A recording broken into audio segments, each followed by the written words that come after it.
جب کوئی افتاد پڑ جائے تو کون سو سکتا ہے۔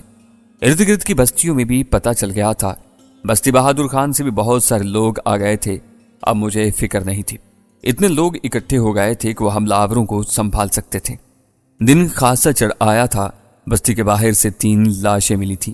ان میں سے ایک کو پہچان لیا گیا تھا، باقی 2 کو پہچانا نہیں جا سکا تھا۔ ممکن ہے کوئی زخمی بھی ہوئے ہوں، وہ بھاگ نکلنے میں کامیاب ہو گئے تھے۔ میں رات ہی بستی بہادر خان آ چکا تھا۔ بختاور نے پولیس کو بلوا لیا تھا۔ انہیں یہی بتایا گیا تھا کہ میں رات ہی وہاں سے چلا گیا تھا۔ میں ساری رات جاگتا رہا تھا۔ تھوڑی دیر نیند لینے کی وجہ سے کافی حد تک تازہ دم ہو گیا تھا۔ میں کوٹری میں بیٹھا ہوا انہی حالات کے بارے میں سوچ رہا تھا کہ سانول آ گیا۔ وہ بڑے والہانہ انداز میں مجھ سے ملا تھا۔ کافی دیر تک حال احوال بتاتا رہا۔ میں خاموشی سے سنتا رہا۔ جب وہ کہہ چکا تو میں نے انتہائی سنجیدگی سے کہا، دیکھ سانول، تجھے ڈرنے کی ضرورت نہیں ہے۔ میں جانتا ہوں کہ تو ہتھیاروں والی یہ جنگ نہیں لڑ سکتا، لیکن تم کچھ اور تو کر ہی سکتے ہو۔ بولو، جو کہو وہ میں کرنے کو تیار ہوں۔ دشمن کے بارے میں جتنی معلومات تیرے پاس ہوں گی، جنگ جیتنے کے چانس اتنے ہی زیادہ ہوں گے۔ بھروسے والے لوگوں کو ساتھ ملاؤ اور دشمنوں کے بارے میں جو بھی معلوم ہوتا ہے وہ بتاؤ۔ یہ کام کوئی دوسرا کر بھی لے گا تو مجھے اس پر بھروسہ نہیں ہوگا، تو میں صرف اس لیے کہہ رہا ہوں کہ مجھے تم پر پورا اعتماد ہے۔ میرے یوں کہنے پر وہ میرے چہرے پر حیرت سے دیکھتا رہا، پھر میرے دونوں ہاتھ پکڑ کر رونے لگا۔ مجھے سمجھ نہیں آ رہا تھا کہ وہ کیوں رو رہا ہے، تاہم میں نے اسے رونے دیا۔ آنسو یوں ہی نہیں بہا کرتے، ان کے پیچھے کوئی نہ کوئی بات ضرور ہوتی ہے۔ کچھ دیر بعد اس نے سر اٹھا کر میری جانب دیکھا اور پھر روحان سا لہجے میں بولا، میری جان بھی قربان تم پر۔ یہ جو پہ روزاں ڈائن اس علاقے پر مسلط ہے نا، اسے اب نہیں رہنا چاہیے۔ ایسا ہی ہوگا سانول، میں نے کہا اور پھر اسے سمجھایا کہ اسے کیا کرنا ہوگا۔ وہ میری بات سنتا رہا۔ میں کہہ چکا تو وہ بولا، میں سمجھ گیا، اب تم بے فکر ہو جاؤ۔ ہم یہی باتیں کر رہے تھے کہ چچا سائیں آ گیا۔ وہ میرے سامنے والی چارپائی پر بیٹھتے ہوئے بولا، میرا خیال ہے تم جندوڑا کے بارے میں کچھ نہیں جانتے۔ جب میں یہاں آیا تھا تو میں نے اس کا نام کہیں نہیں سنا تھا۔ میں نے کہا، میں بتاتا ہوں تمہیں۔ چچا سائیں نے کہا اور پھر لمحہ بھر رک کر کہتا چلا گیا، چند برس پہلے جب یہ نیا جوان ہوا تھا تو اس کی پہلی لڑائی رتو بہوڑ سے ہوئی تھی۔ نیا خون تھا، اس نے کافی نقصان کیا تھا اس کا۔ دوسری بار جب اس کا سامنا رتو بہوڑ سے ہوا تو اس نے کافی ٹھکائی کی تھی جندوڑا کی۔ وہ رتو بہوڑ ہی کو اپنا دشمن سمجھتا تھا۔ دھیرے دھیرے وہ بھی علاقے میں اپنی دھاک بٹھانے لگا تو کچھ طاقتیں اس کی پشت پناہی پر آ گئیں۔ ان میں سب سے زیادہ جس نے اسے شہ دی تھی، ان میں یہ پیروزہ ہی تھی۔ اس نے جندوڑا کو اسمگلنگ کے کام پر لگایا۔ اس کی پشت پناہی ہوئی تو پیسہ بھی آنے لگا۔ اس کے ساتھ لوگ بھی جڑتے گئے اور اس کا حوصلہ بڑھتا چلا گیا۔ اس علاقے پر اپنی دھاک بٹھانے کے لیے کئی قتل بھی کیے۔ ہر بار وہ بچتا چلا گیا۔ اسے کسی نے نہیں پکڑا چچا؟ کسی نے اس کا سامنا نہیں کیا؟ میں نے پوچھا۔ جو بھی اس کا سامنا کرتا تھا اس کا نقصان ہو جاتا تھا۔ پیروزہ خود تو سامنے نہیں آتی تھی، نہ میرن شاہ، وہ ایسے ہی لوگوں سے کام لیتے تھے۔ یہ جو بختاور کا ایک بھائی پیروزہ نے مروایا تھا نا، اسی جندوڑا نے اسے مارا تھا، چچا سائیں نے دکھی لہجے میں کہا۔ پھر یہ پکڑا کیسے گیا؟ میں نے پوچھا۔ اسے میرن شاہ ہی نے پکڑوایا تھا۔ جب کوئی سانڈ پاگل ہو جائے تو اس کا علاج بھی کیا جاتا ہے۔ اسے تھوڑا عرصہ جیل میں رکھا گیا تاکہ اس کی عقل ٹھکانے آ جائے۔ یہ میرن شاہ نے کیا، کچھ دوسرے لوگوں کو وہ پسند نہیں تھا، چچا سائیں نے بتایا۔ دوسرے کچھ لوگ؟ میں نے پوچھا۔ وہ جو پیچھے بیٹھے بیٹھے سارا کھیل کھیل رہے ہیں۔ یہ ان کی بات بھی کم ماننے لگا تھا، منمانی زیادہ کرتا تھا۔ جیل میں رکھ کر اس کا علاج کیا گیا۔ اب کیوں لایا گیا اسے؟ کیا اب وہ ٹھیک ہو گیا ہے؟ میں نے پوچھا تو انہوں نے بتایا، میرن شاہ کے قتل کے بعد پیروزہ کا ایک ہی دشمن تھا اور وہ تھا رتو بہوڑ۔ پیروزہ کو یہ بھی پتا چل گیا تھا کہ اس نے تمہاری مدد کی ہے۔ اس کا سامنا یہی جندوڑا کر سکتا تھا۔ اس نے ضمانت پر رہا کروا کر یہاں علاقے میں اس کی واپسی ممکن بنا دی۔ اس نے آتی پہلا یہ کام کیا کہ رتو بہوڑ کے پیچھے پڑ گیا اور آخر کار اسے قتل کر دیا۔ اب وہی پیروزہ اس سے کام لے رہی ہے تاکہ علاقے میں اپنی ساکھ بنا کر رکھ سکے۔ چچا سائیں نے بتایا تو مجھے ساری بات سمجھ آ گئی۔ اس کا مطلب یہ ہوا چچا سائیں کہ پہلے اس جندوڑا سے نمٹنا پڑے گا، باقی پھر بعد میں دیکھ لیں گے۔ میں نے خیال کے تحت کہا، اب تم دیکھ لو کہ کرنا کیا ہے۔ پیروزہ تو اس کے پیچھے چھپی بیٹھی ہے۔ انہوں نے کہا۔ دوسرے لفظوں میں وہ بھی یہی چاہتے تھے کہ پہلے جندوڑا کا پتہ صاف کیا جائے، ورنہ وہ کسی نہ کسی طرح سے پیروزہ کے ساتھ کھڑا رہے گا اور ہمارا نقصان کرتا رہے گا۔ آج جو کچھ اس نے کیا تھا وہ معافی کے لائق نہیں تھا۔ اس کی تو بہرحال اسے سزا ملنی ہی چاہیے تھی۔ میرے سامنے اب صرف پیروزہ نہیں تھی، اس نے اپنے سامنے جندوڑا کی صورت میں ایک دیوار کھڑی کر دی تھی